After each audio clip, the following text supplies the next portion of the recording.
uburu n'amahoro bibe muri mwe biva ku Mana Data wa twese no ku Mwami wacu Yesu Kristo. Neema, amani kutoka kwa Bwana wetu iwe nanyi katika jina la Yesu Kristo. Ikaze mu kiganiro Healing Jesus Campaign. Karibu katika kipindi cha Healing Jesus Campaign. Omwumva ni Apostle Oponsa Imana kuva mu ishengero Holy City of God Temple, Kenya, Nairobi. Mnayemsikia ni mtume Leoponsa Bimana kutoka katika kanisa la Holy City of God Temple, Kenya, Nairobi. Mbere ko dutangira dufite ijambo ryo kwaturira hamwe. Kabla ya kuanza tuna neno la kukiri kwa pamoja. Kwatura amagambo agize indirimbo nshya. Ni kutangaza maneno anayounda wimbo mpya. Ni wewe ukwiriye kwenda igitabo no kumena ibimenyetso bigifatanije. Ni wewe unayestahili kuchukua kitabu hiki na kuvunja mihuri yake. Kuko watambwe ugacungurira Imana abo miryango yose no mu ndimi zose. Kwa kuwa ulitolewa ukakomboa watu wa Mungu wa kila kabila, kila taifa, no moko yose no mahanga yose ubacunguje amaraso yawe. Na nchi zote na lugha zote ukiwakomboa kwa damu yako. Ukabahindurira Imana yacu kuba abami n'abatambyi kandi bazima mu isi. Ukawafanya kuwa makuhani na wafalme wa Mungu wetu katika ulimwengu. Uyu ni umunsi wa kabiri. Leo ni siku ya Jumanne. Umunsi wo kwisonzesha no gusenga. Ni siku ya kusali na kufunga. Abikorinto ba mbere 4:19-20.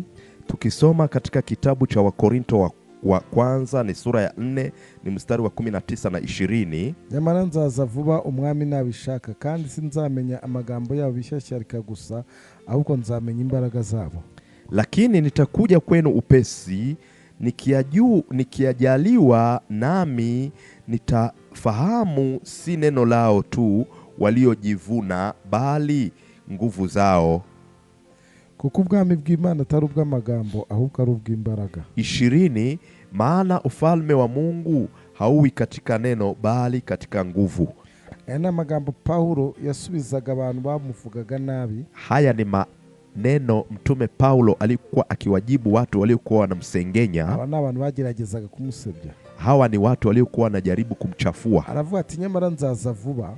Lakini akawaambia, lakini nitakuja kwenu upesi umwami nabishaka, Mungu atakapotaka. kandi sinzamenya amagambo yabo bishyashyarika gusa, na sintoyajua maneno ya hao wajivunao, ahubwo nzamenya imbaraga zao, bali nitajizijua nguvu zao. Sinzamenya amagambo yabo bishyashyarika gusa, sintajua neno la hao wajivunao, ahubwo nzamenya imbaraga zabo, bali nitajua nguvu zao.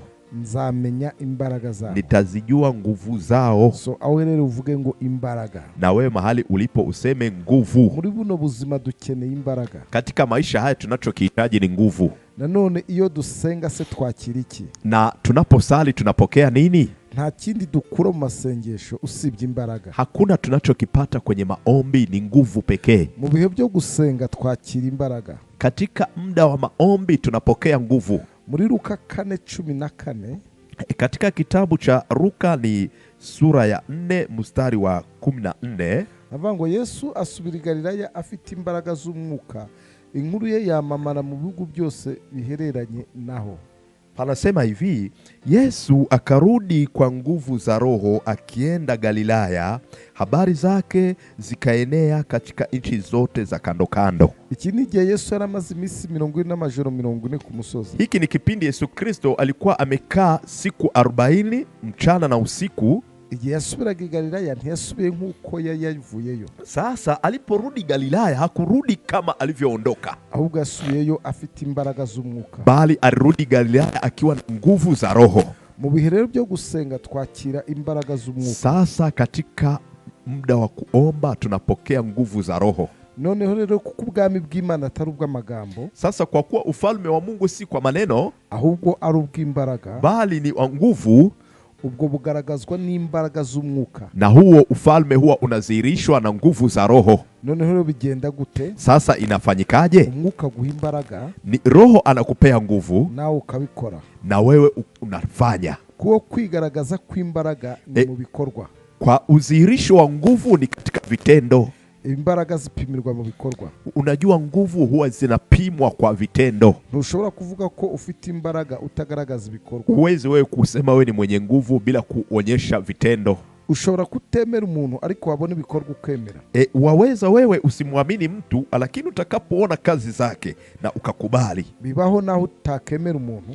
Ni kweli hilo linatokea, usimwamini mtu ariko wemera ibikorwa, lakini kazi zake unazikubali. Kuko ibikorwa bye birakwemeza. Kwa kuwa zile kazi zake wewe zinakuaminisha. Na waba utamwemera kwa ibikorwa ugahitamo guceceka. Na wewe ulikuwa humwamini lakini kutokana na kazi zake unachagua kunyamaza. Muri Yohana 10:37-38. Tukisoma katika kitabu cha Yohana ni sura ya 10 mstari wa 37 hadi 38. Niba ntakora imirimo ya data ntimunyizere. Kama sizitendi kazi za Baba yangu msiniamini. Ariko ninyikora nubwo mutanyizera mwizera imirimo ubwayo kugira ngo mumenye neza yuko data ari muri nge nanjye nkaba ndi muri data. 38. Lakini nikizitenda ijapokuwa hamuniamini mimi, ziamini kazi zile mpate kujua na kufahamu ya kuwa Baba yu ndani mwangu nami ndani ya Baba. Yesu ashaka abantu bamwizera ariko bakanga. Yesu alikuwa anataka watu wamwamini lakini wanakataa. Niyo mpamvu yababwira ati, ndio maana alikuwa akiwaambia, niba ntakora imirimo ya data ntimunyizere. Kama sizifanyi kazi za Baba msiniamini. Ariko ninyikora, lakini nitakapozifanya, nubwo mutanyizera mwizera imirimo ubwayo. Kama vile hamuniamini muamini basi kazi. Yesu yabaga agaragaza imbaraga z'ubwami. Hapa Yesu Kristo alikuwa akizirisha nguvu za ufalme. Ati nimwizere imirimo ubwayo. Anawaambia amini kazi. Ibyo nabyo bizatuma mumenya neza yuko data ari muri nge nanjye nkaba ndi. Na hilo litawafanya muweze kujua kwamba Baba yu ndani mwangu nami ni ndani mwake. Kuko Yesu yaje kumenyekanisha ubwami bw'Imana. Kwa kuwa Yesu Kristo amekuja kuutangaza ufalme wa Mungu. Kandi ubwami bw'Imana si ubw'amagambo ahubwo n'ubw'imbaraga. Na ufalme wa Mungu si katika maneno bali ni katika nguvu. Dukeneye imbaraga zigaragaza ibikorwa. Tunahitaji nguvu ziwezazo kuzihirisha kazi. Uyu munsi usenge kugira ngo ugire imbaraga z'umwuka. Na wewe leo waweza kusali ili uweze kuwa na nguvu za kiroho. Kandi izo mbaraga zigaragare mu bikorwa byawe. Na nguvu hizo ziweze kuzihirika katika kazi zako. Mwizina rya Kwa jina la Yesu. Amen. Shalom. Amen. Shalom. Ibuka nimero ya telefone. Kumbuka ile namba ya simu. Utanye 254 plus 254 743 942 Fata nanjye gusenga isengesho. Omba pamoja nami. Nukuri kugirwa neza n'imbabazi bizanyuma y'imisi yose nyiriho nanjye nzamunzu iteka ryose. Amen. Hakika wema na fadhili zitanifuata siku zote za maisha yangu nami nitakaa nyumbani mwa Bwana milele. Iteka gumugisha kurinde. Bwana akubariki na kukulinda. Iteka kumurikisha izo maso akugire neza. Bwana akuangazie nuru za uso wake na kukufadhili. Bwana akuinulie uso wake na kukupa amani kwa jina la Yesu. Amen. Shalom. Shalom.